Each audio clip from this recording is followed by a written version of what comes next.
Vous n'allez pas me croire, mais je me suis perdu dans la forêt comme un con.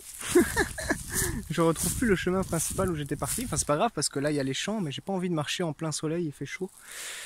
Donc, je vais essayer de retrouver le chemin. Bref, voilà, nous voilà dans cette suivante vidéo où nous allons continuer la petite discussion à propos de l'eau, puisque c'est un élément très important de l'autonomie. Et donc ici nous allons parler de l'eau de pluie. On va pas détailler comment récolter l'eau de pluie parce que vous avez plein de vidéos qui vous expliquent ça, et de toute façon si moi j'en fais une, je ferai une vidéo là-dessus de toute façon qui sera plus construite avec un montage, etc. Et donc on va simplement parler en fait de qu'est-ce que ça implique de consommer, hein, donc boire de l'eau de pluie tout simplement. J'ai retrouvé le chemin, super. Qu'est-ce que ça implique de consommer de l'eau de pluie? Alors, comme je vous l'ai dit, l'eau de pluie, elle s'est évaporée d'un lac ou d'un océan, et donc elle ne contient pratiquement pas de minéraux. Elle est donc pure, hein, de toute évidence. Après, si vous la récoltez, il faut faire attention qu'il n'y ait pas des bactéries qui se développent dedans. Ça, il faut toujours vérifier ça. Mais cette eau de pluie, normalement, est pure. Le problème étant que nous avons besoin de minéraux pour nos structures osseuses et musculaires, et que donc consommer de l'eau pure qui ne contient aucun minéraux n'est pas forcément une bonne idée pour notre santé sur le long terme. Si vous consommez en tout cas que cette eau-là et que vous ne consommez pas d'autres eaux minérales en plus. Ou si vous ne consommez pas assez de légumes, parce qu'on va en y revenir sur le point, enfin sur la vidéo qui concernera la nourriture.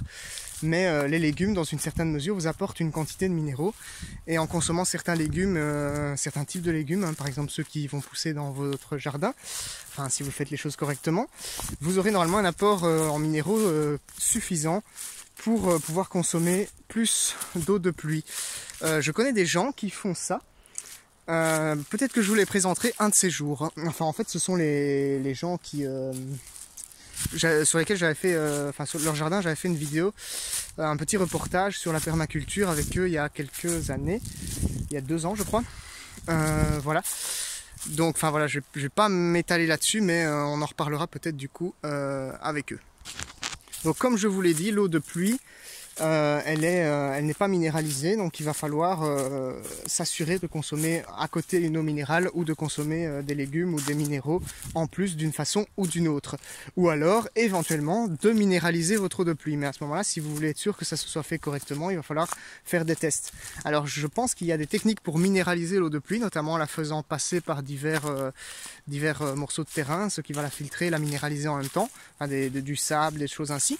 Je ne connais pas en détail les techniques et je me renseignerai pour ça, mais de toute façon ce genre de choses c'est pour les vidéos plus longues, hein. On va pas parler de ça dans les vlogs évidemment. Ici on est vraiment en train de philosopher sur le sujet. Je parle de choses qui ne savent pas être montrées tout simplement en images ou par des techniques ou des choses. Je parle vraiment de ce qu'il y a derrière l'autonomie et de ce qu'il y a derrière toutes les techniques. Alors on continue sur le point potabilité. Donc comme je vous l'ai dit, l'eau de pluie peut être potable dans une certaine mesure si vous consommez d'autres minéraux. L'eau de source peut être potable si vous l'analysez ou si vous changez régulièrement de source si vous n'avez pas la possibilité de l'analyser. Mais voilà, le mieux c'est toujours parce que souvent vous aurez une source chez vous de toute façon. Enfin si vous fonctionnez en autonomie, le mieux ce sera d'avoir un chez vous, un terrain et d'avoir une petite source dessus. Et donc le mieux ce sera de faire analyser régulièrement votre source pour vérifier que l'eau est potable. Vous pouvez même apprendre, ça c'est l'autonomie, vraiment l'autonomie, apprendre à analyser vous-même votre eau. Voilà, mais ça on verra ça une autre fois parce que je ne suis pas encore à ce point-là dans ma vie, hein. Je n'ai pas encore testé ce genre de choses, donc quand je le testerai, je vous le partagerai évidemment. C'est logique. Donc maintenant on va parler de la potabilité d'une eau que vous récoltez par exemple plus en amont, plus en aval plutôt, dans une rivière ou carrément dans un lac ou dans un étang.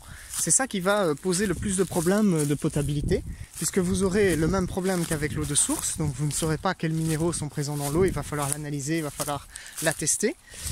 Et vous aurez encore un problème supplémentaire, c'est le problème des bactéries, puisqu'une eau qui est plus stagnante ou qui est plus... En général dans les rivières il n'y a pas trop de problèmes, mais Mais dans les lacs, en tout cas, ça reste vraiment un gros problème parce que l'eau est stagnante. En général, il n'y a pas de courant, etc. Et en plus, il y a plein de petits animaux qui vivent. Et donc, ça va développer un écosystème de bactéries, dont certaines bactéries sont relativement nocives pour notre santé. Parce qu'elles vont provoquer des réactions dans notre corps, etc. Et donc, l'élimination de ces bactéries, vous connaissez sûrement la méthode pour ça. C'est assez simple, il suffit de faire bouillir l'eau. Donc de la chauffer sur un feu par exemple et de la faire bouillir. C'est une technique qui marche, en général on dit qu'il faut la faire bouillir pendant 20 minutes. Moi je pense que c'est beaucoup, mais puisqu'on dit ça, autant le faire, hein, on va pas prendre de risques. Mais voilà, donc c'est une technique pour pouvoir consommer cette eau-là. Mais encore une fois, c'est vraiment le plus complexe puisque on devra faire ça et en plus on devra aussi tester l'eau par rapport aux minéraux, etc.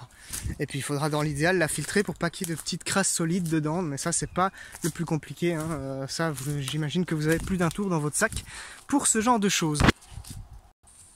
Alors si jamais vous utilisez la technique dont j'ai parlé tout à l'heure, qui je pense n'est pas beaucoup utilisée, de dégeler de la glace ou de la neige, sachez que le problème des bactéries est encore plus important, puisque une bactérie, enfin la plupart des bactéries, quand elles ont été congelées, elles se reproduisent en masse une fois qu'elles sont à l'air libre. Et donc ça c'est un gros problème. Donc faites vraiment attention si vous utilisez cette méthode. Ici il y a du millepertuis, c'est cool.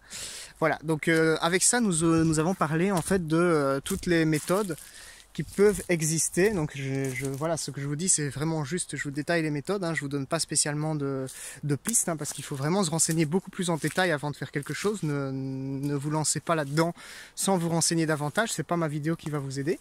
Ici je détaille vraiment juste pour vous donner des idées pour chercher sur internet un peu si vous avez besoin de vous renseigner là-dessus. Et donc là on a parlé de toutes les méthodes pour utiliser de l'eau potable pour consommer vraiment personnellement.